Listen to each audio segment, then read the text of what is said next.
Greetings and salutations. Welcome to the Dangerous Gentleman podcast. Yes, I am the Dangerous Gentleman. No, I did not give myself that nickname, but I certainly did earn it.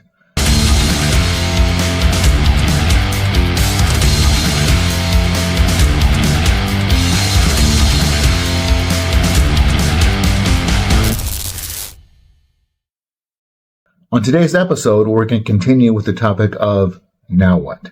Specifically applying to the next 4 years and the outcome of the recent election. But before we do all that, we've had some growth recently, a lot of new subscribers, a lot of comments and shares and likes. So thank you. And please keep going.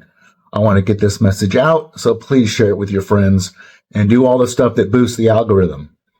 So in the last two episodes ago, we talked about what we do now as a result of the outcome of the election.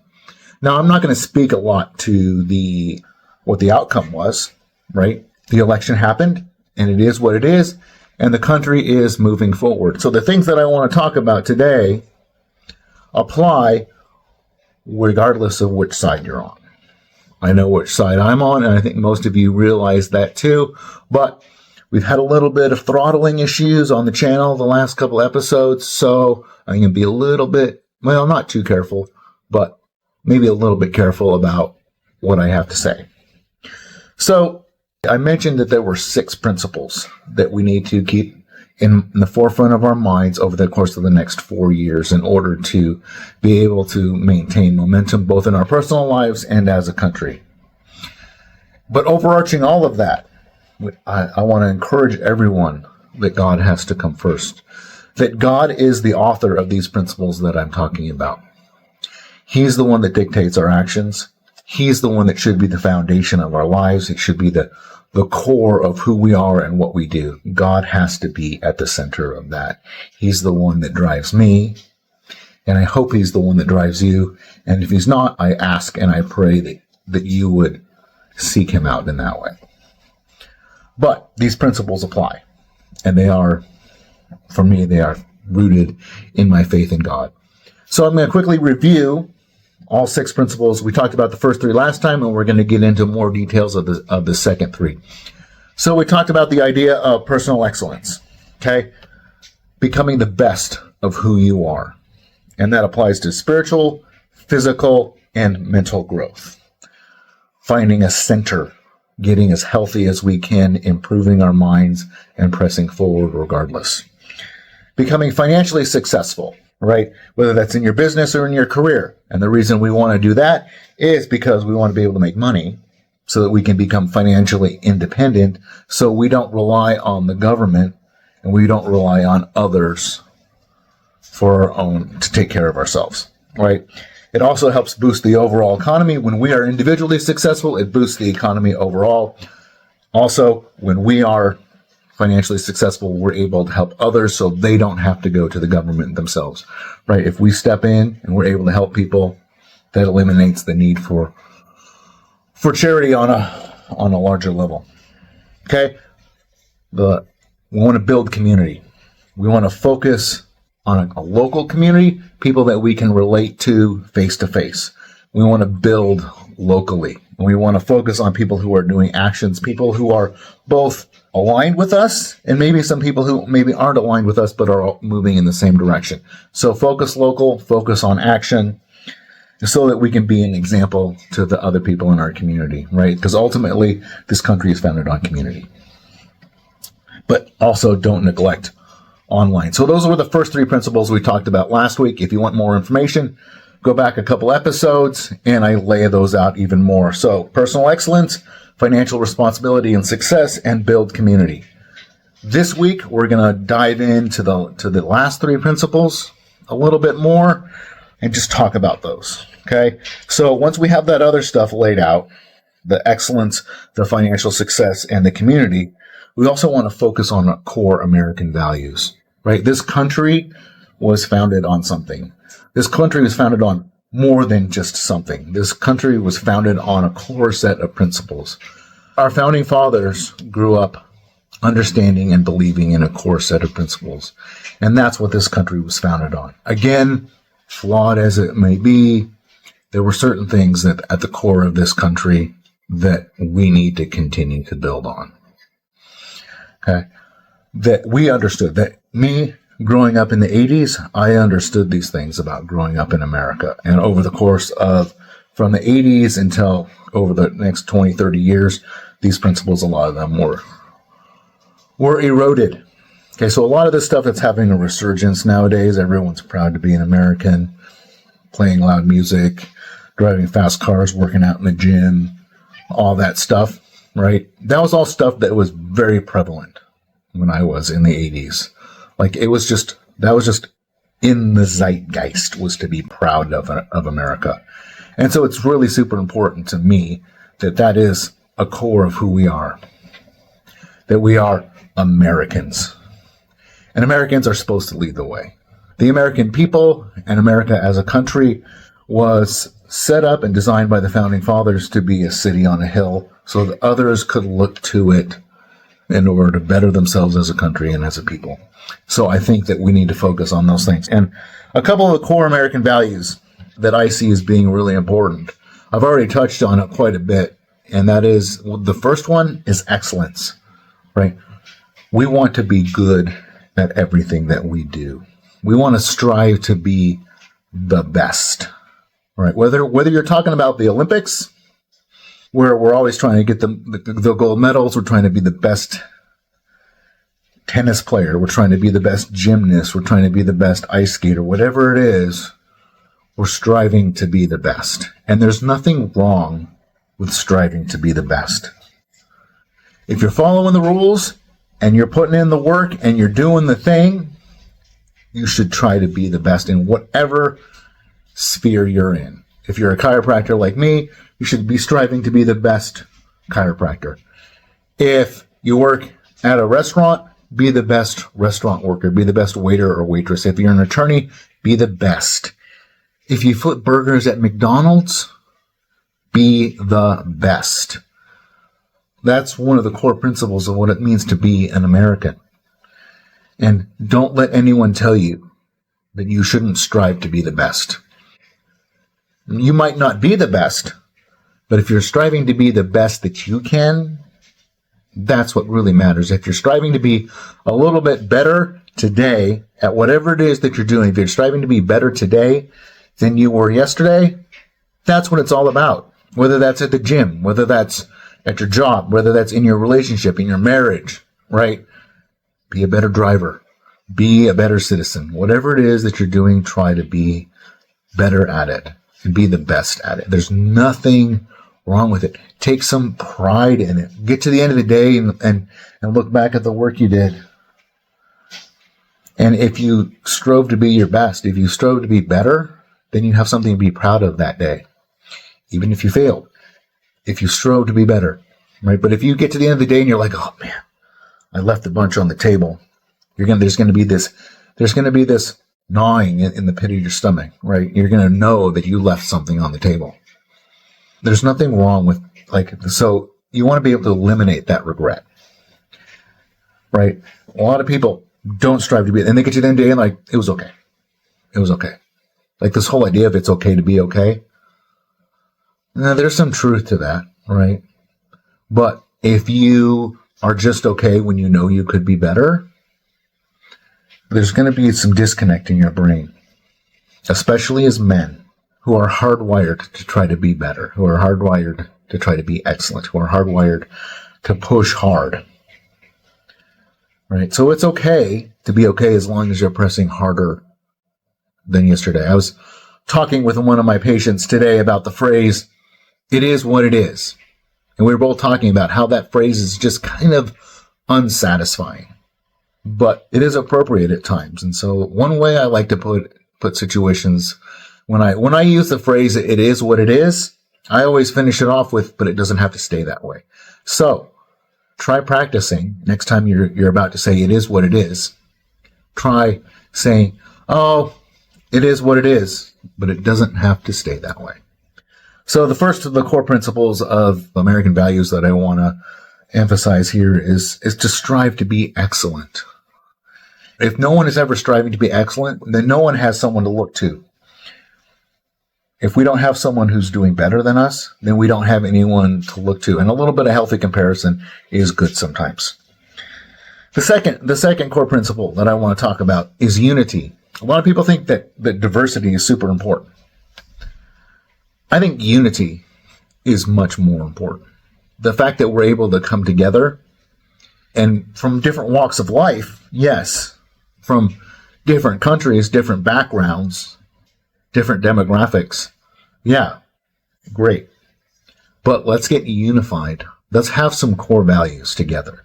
Let's work together. Let's not just get everybody to come in together and then just put everything in a blender and mix it all up and hopefully something good will come out of it. That's usually a recipe for disaster, right? We want to come together and we want to be unified, but we want to be pressing towards the same things. We want to have the same core values. When you live in America or whatever country you're in, if that is your country of origin or the country that you want to be from, adopt those values. And if they aren't your values, find a country that embraces those values. But don't bring your values into my country and try to make me embrace your values. If you come to my country, it's because, and I'm saying my country because it's the country that I live in and because it's okay to be proud to be an American. If you come into my country, just the same as if you were in Germany, and if you're saying, if you come into Germany, take on German values. If you're French and you go and you're trying to be a part of French culture, try to embrace French values. Or South Africa or China or wherever it is. Like when you go into another country and you're trying to make that your home country,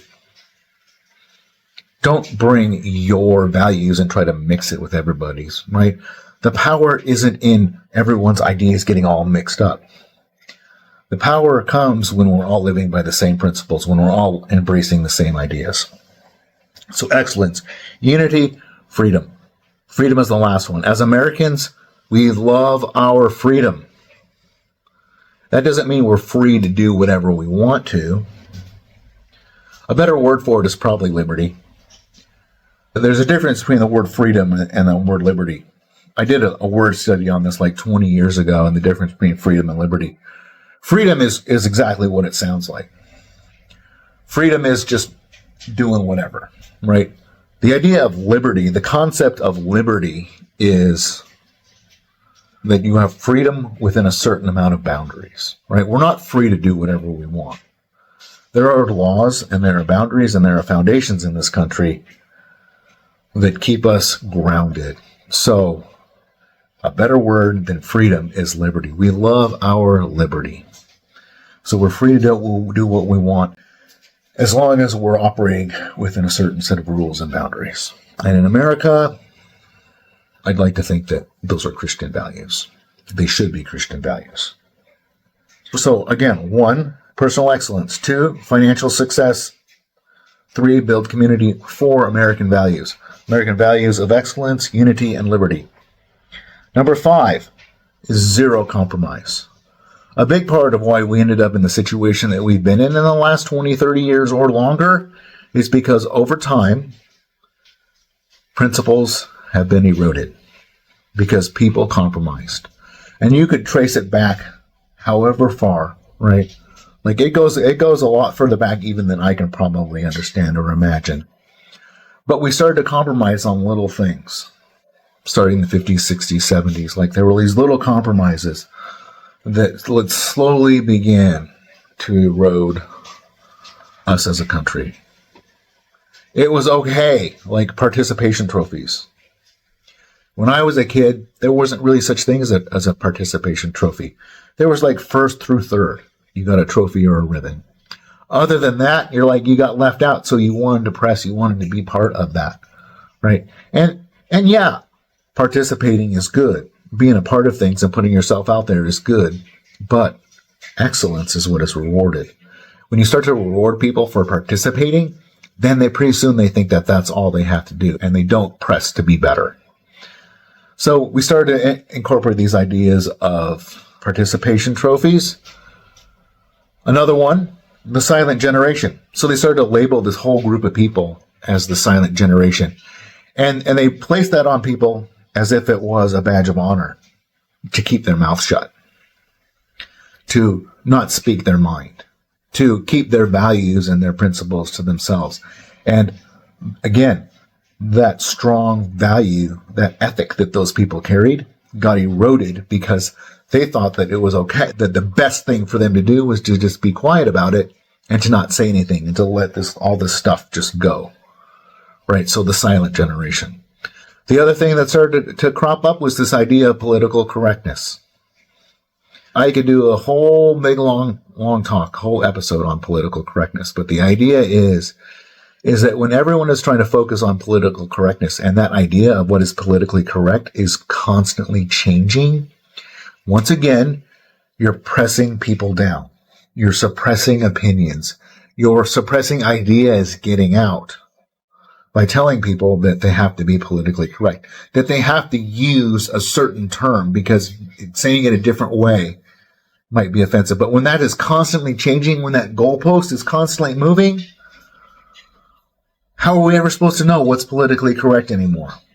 We can't, which means that once again, we just shut up and we compromise. So, zero compromise. If you see something that's wrong, you don't have to get violent about it, but don't just let it go, right? And be wise. Pick the battles that you can win.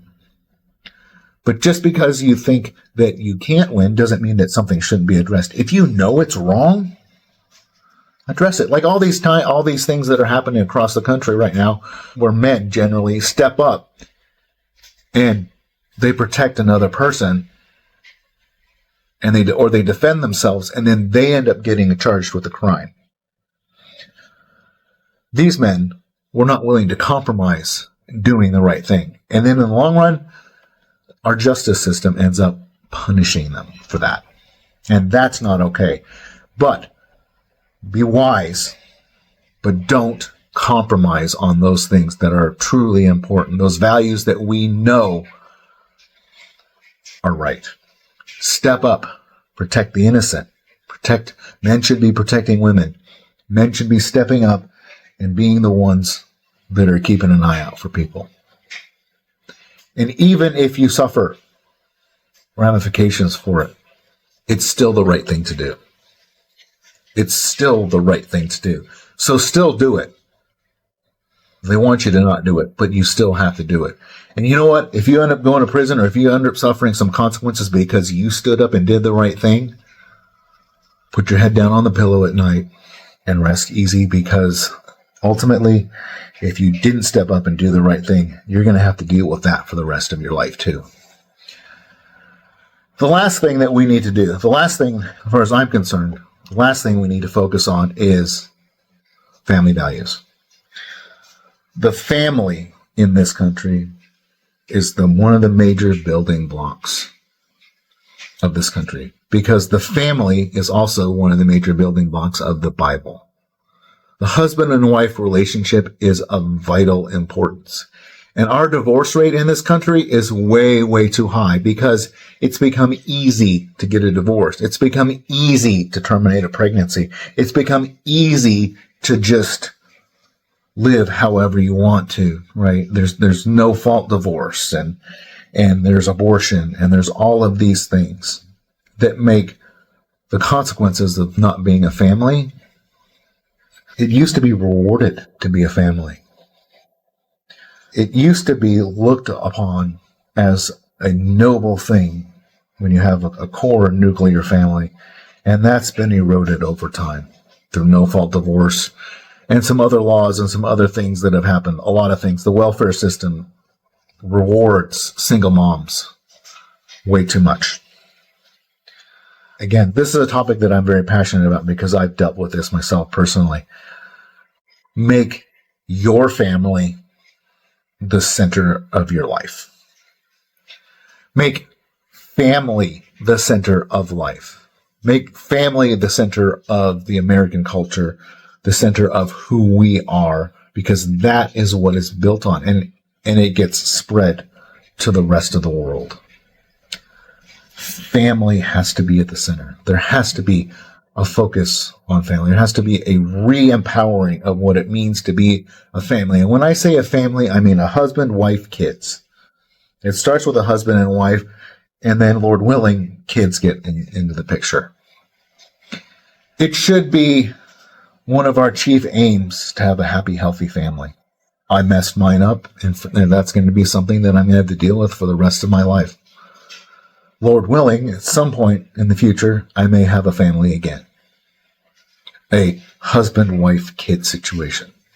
I have family, and it's super important to me. And I'm in my kids' lives as much as I can.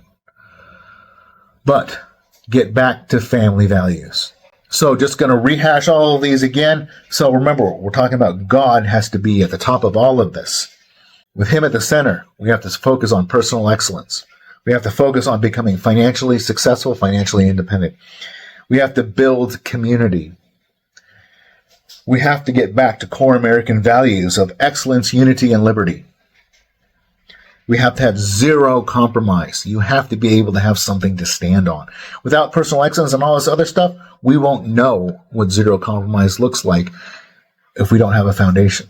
So, zero compromise, and then get back to family. If each and every single one of us do these things, this country will be radically transformed, not just in the next 4 years, in the next 3 to 6 months. Our lives, maybe not our country, but our lives, if each and every single one of you, each and every single one of us, regardless of where your life is right now, regardless of how far down the hole you have tripped and fallen, regardless of how much of a mess that you have made of your current situation, if you focus on these things with God first, your life will be radically transformed inside of 3 to 6 months. I guarantee it. This is not just a plan for America as a country. This is a plan that each and every single one of us can follow on a personal and an individual level. We have to be the ones that are the example. We have to be the ones that lead the way. And if each one of us as citizens, if enough of us as citizens step up and start to lead the way, especially as men, in an instant, America will be back to what it should be. Yes, that's ramifications are going to take time. But there can be a cultural shift. I hope you felt it. There has been a cultural shift. But now's the time for us to step up and start to do these things to maintain and push that shift. To shift it to what it really needs to be. So, I hope I laid out a pretty decent action plan, gave you some practical steps that you can do. So once again, if you like what you heard, drop a comment, hit the thumbs up, share the video, check out my socials down below in the description. There's also an offer in there for some free stuff that I'd like to give you. And if you feel the need, if you want to reach out, if you feel like you want to talk about this more, or you have personal questions or need some personal direction, feel free to reach out to me on any one of my socials or in the messages down below. So thank you for listening. So if you like this content, please give it a rating, a review, and share it with your friends. Also, if you'd like to learn a little bit more about me and what I'm all about and what I can maybe do for you, check out my website at thedangerousgentleman.org. That's thedangerousgentleman.org. Thank you for listening.